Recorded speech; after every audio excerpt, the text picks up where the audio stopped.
Magandang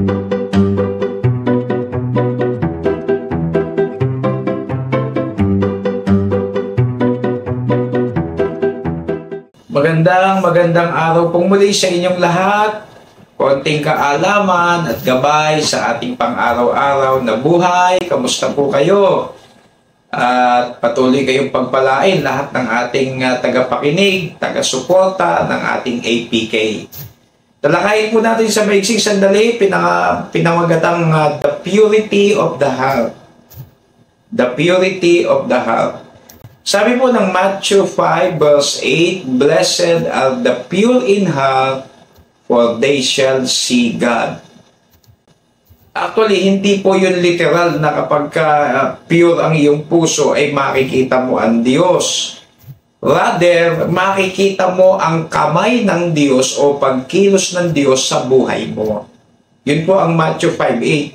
Kasi po, sabi ng John 1:18, walang taong nakakita kailanman sa Diyos. So kaya po hindi po pwedeng for they shall see God personally. Yung Diyos, God is a spirit. So para maintindihan natin. So the purity of the heart. Ano ibig sabihin ng purity? Purity means not dirty. Or it means freedom from contamination. Ibig sabihin, malinis. Walang halo na anumang bahid dungis. Purity describes who you are and what you do. It applies both to your character and to your conduct, especially when you are alone. Yung kung sino ka talaga yung kapag wala ng ibang nakakakita sa iyo, maliban na ang Diyos lamang. Alam niyo, ang Greek word po niyan ay kardia. Ibig sabihin ay it means the center of who we really are. Yung puso, yung purity of the heart. Kaya pagka ang tao nagkakasakit cardiac, tawag cardiac arrest. So from Greek word cardia, it means the center of who we really are. Yan, yung puso. Kaya napakahalaga na laging malinis yan, pure. The epicenter of our being.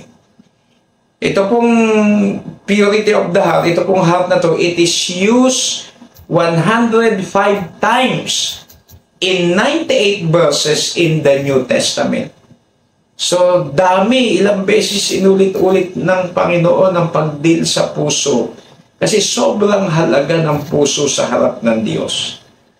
So, ito po, bibigyan ko kayo 3 verses patungkol sa puso, tapos magko-closing ako.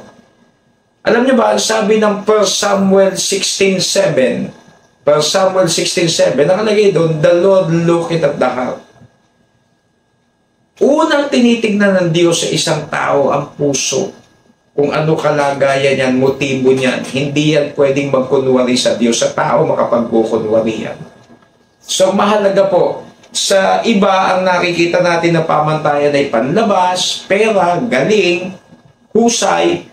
Pero sa Diyos, ang unang pamantayan niya tinitignan, "The Lord looketh at the heart." 1 Samuel 16:7.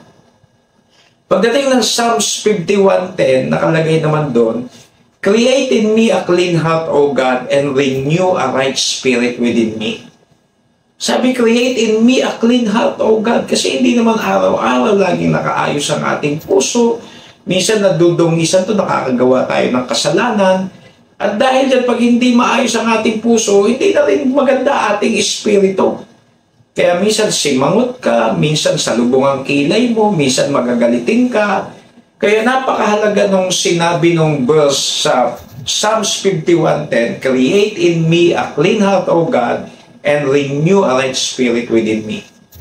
At alam niyo ba, kabilin-bilinan pa ng salita ng Diyos sa Proverbs 4:23, "Keep thy heart with all diligence, for out of it are the issues of life." Pakaingatan daw natin ang ating puso. Ipalinis natin sa Panginoon lagi-lagi kasi ito yung dinadaluyan ng buhay. Pinakamahalaga nga sa parte ng buong pagkatao ng isang tao ang puso eh. Kaya dapat maintindihan natin yan, the purity of the heart. Kaya ako, mangungumusta lang po ako sa lahat ng ating taga-subaybay. Ito po ang aking tanong, kamusta ang lagay ng inyong mga puso ngayon sa harap ng Diyos?